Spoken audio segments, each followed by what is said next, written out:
Hello అండి, ఏం చేస్తున్నారు అందరూ? మధ్యాహ్నం భోజనం చేశారా?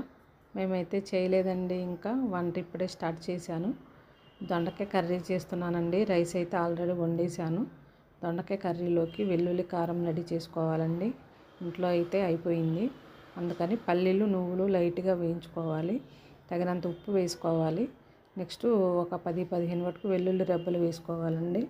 4 స్పూన్ల కారం, కొంచెం జీలకర్ర వేసుకొని ఇలా మిక్సీ పట్టుకున్న తర్వాత అది పక్కన పెట్టేయాలండి మిక్సీ జారు.